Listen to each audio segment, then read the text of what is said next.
Hi, today we are going to begin our grid enlargement self-portrait. So as you see here, I have already followed the directions I gave you in the PowerPoint presentation, and I have taken a photograph, in this case of my daughter, and I have placed a grid on it. Now, when you print out your photograph, it may print in a variety of sizes. If you have the knowledge of how to make it print at a precise size, I would advise you to do that. That would make your life easier. But you can print the photograph off at whatever size you want and grid it accordingly. My drawing is 4.5 inches by 9 inches, okay? And the way I got it this size was to copy and paste it into a Word document, and then I toggled the photo bigger and smaller until I got to the size I wanted. Okay, so you don't necessarily need Photoshop or any fancy software to make this work. Okay, so what I did was I divided it into 1/2 inch squares, and that got me 9 squares across and 12 squares down, which perfectly fits my 18 by 24 inch paper that I've got up here. So I've got 9 2-inch squares across and 12 2-inch squares down, okay? I am going to trust that since you are in college now, you can figure this math out, but please know the grid must be perfect or this process is not going to work. So make sure the grid works. If these squares turn into rectangles instead of squares, it's going to stretch out your face in whichever direction. So it must go squares to squares, not squares to rectangles. Okay, now you may notice, I hope you can see my grid. If not, it's because I've done it very, very lightly. It is absolutely essential that you make these grid lines as light as possible because you do not want to see these lines in the finished drawing. They will ruin the effect. So, just to show you again, up close on the portrait, I have 1/2 inch squares going to 2-inch squares on my larger drawing.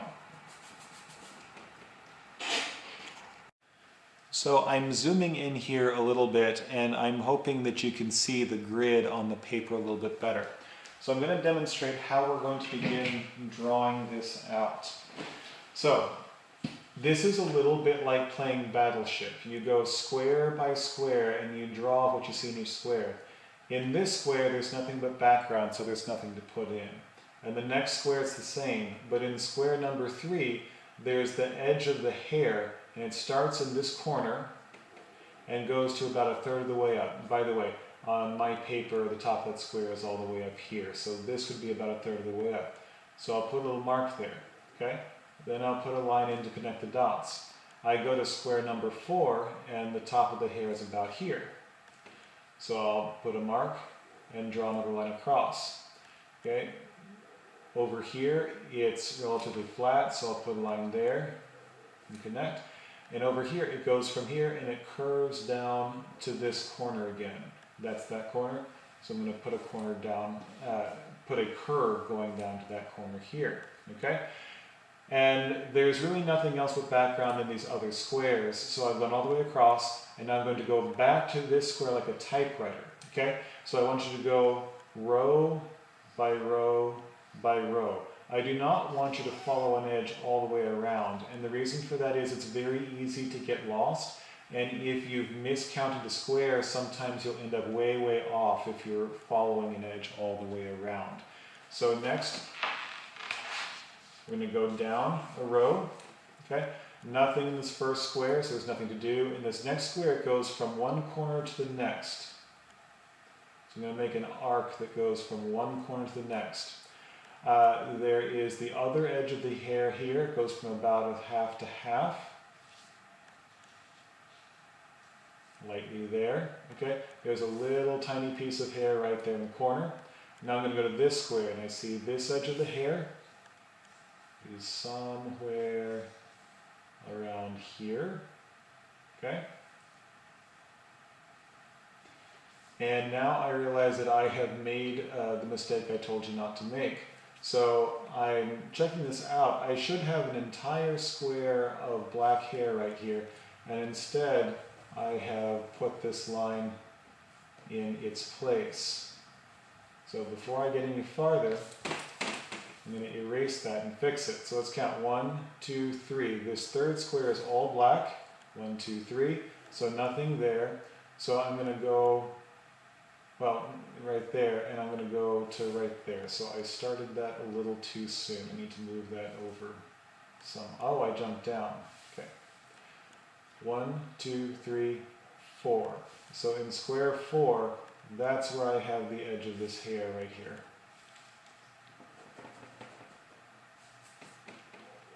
Okay, so from the middle to about a third of the way up. So as you can see, it's important to check yourself. I've got to check myself too. There's a little string of hair that goes right about there. And then this next square, there's a peak right here. And then back down like that. And then this next square goes to almost the halfway mark there. And then the top edge of the hair comes down like that. And in these last two squares, there's not much to see. So I'll go back to the next part. All right, I have finished drawing in the forehead, and I figured you would probably want some guidance when you get to the features like the eyebrows and the eyes. That is where it starts to get a little bit more difficult, okay? So the first detail there that I see is in square 1, 2, 3, 4, and 1, 2, 3, 4 down. So I'll count in 4 and 4, and that's where I see the beginning of this eyebrow. I would estimate that it starts right about here, very close to the edge, and hits right about the halfway point here and here. So it kind of arcs up, and then over, and then up and over here, and then across, and down. And this bottom part hits just a little before that corner. Okay, because the eyebrow gets a little bit wider there. There's sort of a half circle here. It comes almost halfway out. Okay, and there we have the first eyebrow. Not much else in this square. Then we get to this one, and the edge of that eyebrow seems to be right on the edge of that line. It comes up and over, and it actually goes just over the edge of this line where the edge of the face is. The corner of that eyebrow is just below there, and then arcs up a little, and then over right there, okay? I will go down another row. By the way, I'm taping this so that you can see. Don't tape anything to your drawing. It can affect the way the charcoal sticks.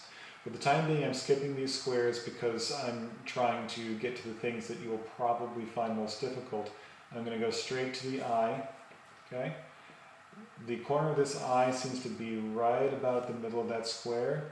The top is a little below, so I'll put a mark. And the bottom is about a third of the way up. And so I'll put a couple lines in like that. Okay. There's also a crease at the top or above the top eyelid, starting at the corner, and that comes down about like that. There are eyelashes here, but you can't really see them very well. What they do is they just kind of make the top of this eye a little bit thicker. So I'm just going to put sort of a general shape in like that for the eyebrows. Eyelashes, do not draw individual eyelashes. Okay, that will look very strange. The other corner of this eye is about here.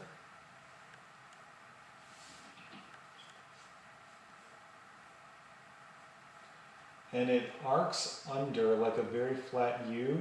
And right here where the tear duct is, that line curves the other way. See that? So it's a U here, and then it does a reverse curve and starts going the other way like a very flat sideways S. This is standard for an eye. Do not make football-shaped eyes. Eyes have tear ducts in the corner where it goes down just a little at that far end. Okay. Next is this. You see how that line goes up and then it angles down kind of suddenly? Okay, so let's follow that arc up. And then right about here, it kind of changes direction very quickly. Like that. Okay, there's almost a break right there where it changes very, very quickly.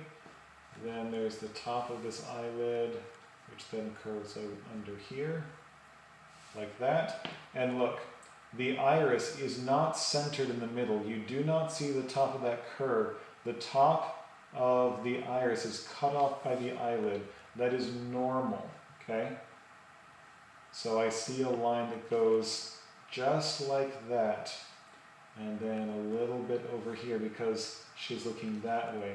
And she has dark eyes, so you can't really see the pupil very well, but it would be right about here, and there's a shine right there. Okay, now, one more thing I'm going to do in these areas.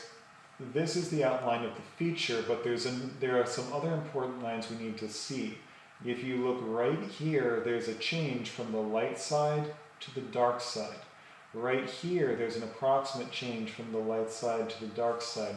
So we need to very, very lightly, so we don't see it through our shading later, just make some very light marks where those significant changes in value are going to be, okay? Let's move over and follow this shadow down the bridge of the nose, because that's a fairly clean, hard line. And we don't really see an edge to the side of the nose, so I'm not going to put anything in. That will be done with some very subtle shading. There is a line a little bit below halfway, or excuse me, the corner of the eye is a little below halfway here because her eyes are tilted a little. The other corner is near that far side. And look, because it's on the far side of her face, that eye is tilting away from us. So it's shortened on this side. We don't really see the point. In fact, there's a point here. On this side, there's a curve like that. Okay, so watch this. It's going to come up. Then that top eyelid just stops right about here. There's the top edge of the eyelid. And it curves straight down. And we see the actual edge of the eyeball itself starting here and curving back down. There is the corner of the tear duct, just like we had in this one. It swoops down a little bit like that, and then back up again. So this is not an intuitive shape for an eyeball, right? But it's because it's on this angle of the face that's tilting away from us that we get this big kind of swooping shape rather than a corner over here. And all we really see are some eyelashes that sort of come out this way, but it's a little too early to put those in now. Okay, we'll do that with the charcoal at the end. And again, we'll mimic this curve here.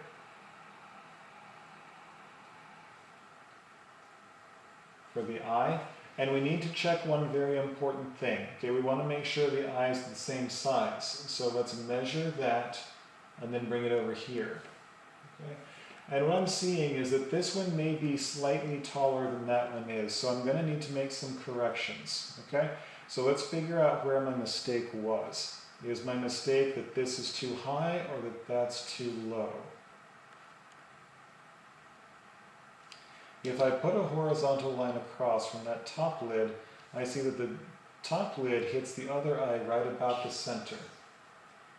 Okay, so I must have the top of that too low. If I put a horizontal on the bottom lid, it's clean under there. That looks about right. But that's definitely too high, okay? So let's revise this down a little bit.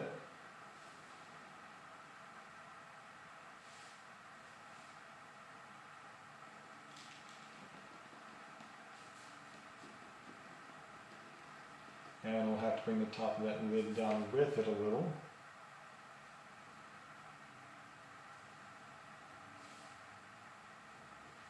There, and let's remeasure and compare. Okay, that's better. That's starting to match pretty well.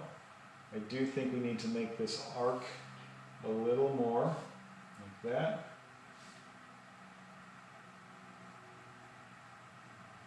Okay, and at that point, I think we should probably be doing pretty well, okay? All right, the edge of the head comes in like that. So if you look, the edge of that eye and the side of the face virtually touch right here, and then it comes back out again, forming a cheek like that.